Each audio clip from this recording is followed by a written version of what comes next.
All right, boys, no long intro. You want to know the differences between Kalshi and PolyMarket. That's exactly what this video is going to explain. The pros and cons of using each platform. Which situation should you use one platform over the other? I'm going to go over everything right here in this video. And if you're wondering why you should listen to me, my name's Marcus. I made over $600,000 on these two platforms in just a little bit over a year. So I don't want to glaze myself too hard, but I know what I'm talking about. Let's get right into the differences between these two platforms. So first, I'm going to go over the big differences. The big differences are how you can get money in and out of the platforms, how they're regulated in different regions, and which ones are situationally better depending on what your strategy is. So first, Kalshi is a CFT regulated exchange, meaning you can use your bank account, you can use your debit card, and just take money just like you're Venmoing a friend and send it from your bank account to Kalshi. Now, PolyMarket is a completely crypto-based platform. Sure, you can deposit with your credit card, you can sign up with your PayPal, but that's just going to turn into crypto, which then gets deposited into a crypto-based platform. So PolyMarket uses crypto, Kalshi uses traditional banking. Now, the pros and cons of both of those is that Kalshi is regulated in the US especially. So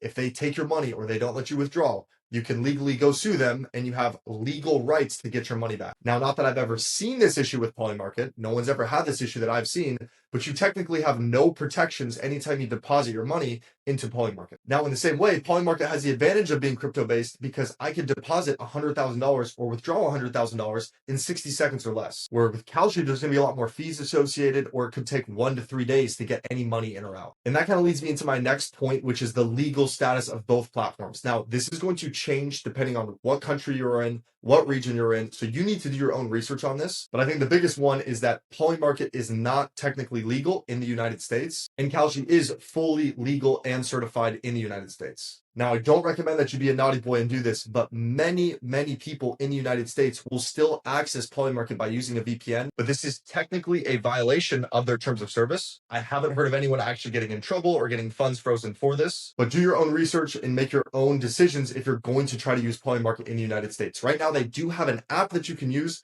but it's actually only sports. So it's not the full suite of every single position in every single market. It's only sports. So it's basically just a sports gambling app that you can get on a wait list only. So again, kind of going off the legality and how each of the two different platforms are structured, Kalshi requires you to have KYC verification, which stands for Know Your Customer. Meaning in order to stay compliant with US laws, anti-money laundering, tax codes, stuff like that, they require you many times to put in your driver's license, your social security number, your address, all that sort of information that they can use to then report to the government. On the flip side of things, because PolyMarket is purely crypto-based, they do not require any KYC. You don't have to put in your social, you don't have to put in your driver's license. But again, depending on what country or region you're in, this can be a gray area. So you need to do your own research and you need to be more responsible in terms of reporting your income, reporting your earnings, and that sort of thing. Again, this is definitely not financial advice or legal advice on which platform you should use. I'm just breaking them down factually and how each of the platforms work. Now, the next thing that I want to get into is probably the most important for actual professional traders, and that is fees associated with the two different platforms. And the big takeaway here, I can explain it in a lot of detail or a little bit of detail, but the big takeaway here is Kalshi has significantly more trading fees. Now, PolyMarket has always been better on fees. They used to have almost no fees on the platform, and they're slowly introducing fees on taker fees. But really, the best thing that you can do in terms of comparing both platforms is just to compare both platforms. If you're looking at a position on Kalshi, go look at it on PolyMarket, look at the fees that they're taking, and see how that affects the payout that you get on the position that you're taking. And then one more pro that PolyMarket has is they do offer incentives. So in the same way that they offer fees for people who are doing market orders and taking liquidity out, they offer fee incentives for maker markets and people who are staking positions on the platform. And now this next comparison is situational, but this is also going to be incredibly important depending on what your strategy is on prediction markets. And again, I'm explaining this in the most simple way possible, but here we go. The main category that's going to be better to use on Kalshi is going to be sports. Almost everything else is going to be better on PolyMarket, whether that be politics, mention markets, crypto 5-minute up or down, crypto 15-minute up or down. All of these type of things are going to be better on PolyMarket in terms of fees and in terms of total volume. Kalshi has really tried to compete with sports betting platforms like FanDuel and DraftKings. So they've really marketed and done all of their ads to sports gamblers. So here I kind of made an estimated chart showing the different volume and liquidity between both platforms. So in terms of politics and really anything else, PolyMarket is going to usually have 3 to 5 times as much volume as Kalshi. And the only market where Kalshi has an edge, but it's a significant edge, is going to be sports. They almost have 5 to 7 times more volume on Kalshi than they do on PolyMarket. Now, if you're a serious prediction market trader, you probably shouldn't even be taking sports positions in the first place, unless you're doing some really serious strategy with live betting. You have people in games or in person at the game, but that's kind of for a separate video. So kind of the big takeaway here is unless you're only doing sports, PolyMarket is going to be a better platform with more volume, with more liquidity, and more action on any position that you're looking to take. I'm not going to explain too much why more volume is better, but just take my word for it. More volume is going to be better for your strategy and make it so you lose less money on juice. I kind of already went over these deposit methods here, but let's get into platform reliability. And in terms of these websites crashing,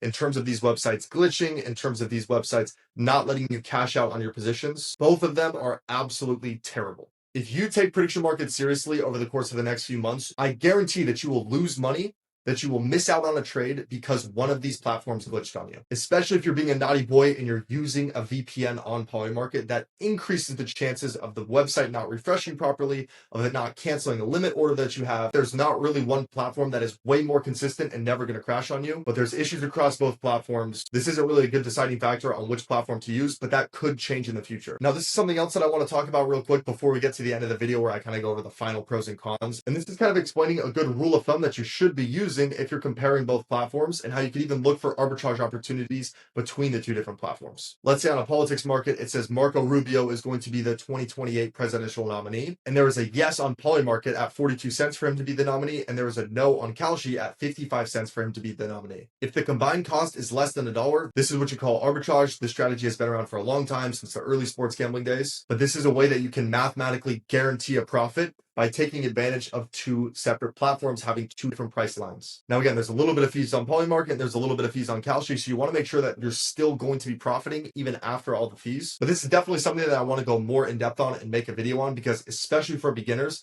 having a way to guarantee a profit is so big for growing your starting trading volume. So if you want to see that video, go check out my page. It might already be posted, or subscribe so you don't miss it when I do post it. It's kind of more situational, again, what I have here, but edge matters in terms of prediction markets. So how can you decide whether you want to use Kalshi or PolyMarket?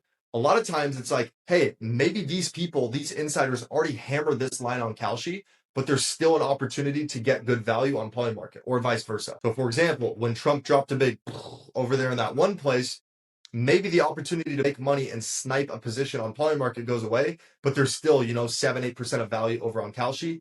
That is when you should be looking at the two platforms and comparing the two. That is probably the number one example of when you're going to be looking at the two different platforms and using both simultaneously, literally just based off of which platform is going to give you a bigger payout. So let's hit the TLDR. Let's look at the final comparison between Kalshi and PolyMarket. And again, I'm not 100% recommending that you use one platform or the other. Do your own research, figure out what laws you have to follow or what makes most sense for your strategy. But let's get into the pros on each platform. PolyMarket pros is there's more markets that you can access to and more volume in every other market except for sports. It says higher political volume, but that's higher volume in everything but sports. Pro is that it's crypto based. If you don't think this is a pro, I guess you could say that this is a con, but this is, in my opinion, an absolute benefit, because you get faster withdrawals, faster deposits, everything's super quick and easy with no fees. And then again, obviously, in terms of actually trading in your positions, there's significantly less fees than Kalshi.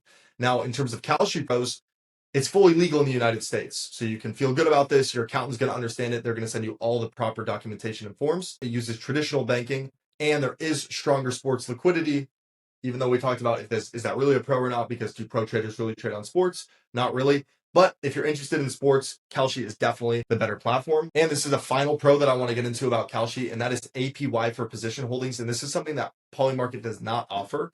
But a lot of times there could be something that could be 10 months out or a year out, but the position is priced at 95 cents. So it doesn't really make sense to lock up, $1,000 to only make $50 over the course of the year. You're better off just depositing your money into a high yield savings account or money market account, and you can get 5.5 or 6% with no risk. But on Kalshi, they offer anywhere from 3.5 to 4% APY on your holdings. So you can combine that return that you get of that 95-cent share that will resolve in a year, as well as the 3.5 to 4% of APY that you get from holding that position for a year as well. So it's closer to 8 or 9%. Now, Kalshi's APY has changed a lot, so you should look into what it currently is at. But this is definitely one of the most significant pros about Kalshi over PolyMarket. But again, this is very situational. If you're not taking super far out, super high price positions, this isn't really that much of a pro. And then we almost kind of went over this between the pros of two platforms, but the cons of PolyMarket is it's not officially available in the United States. And between it not being available in the United States and there's a crypto learning curve, it's not as intuitive as just, putting in your debit card and depositing money. And then the Kalshi cons is there's more personal information that they require from you. Again, with that KYC, a lot of times your driver's license, your passport, your social security number.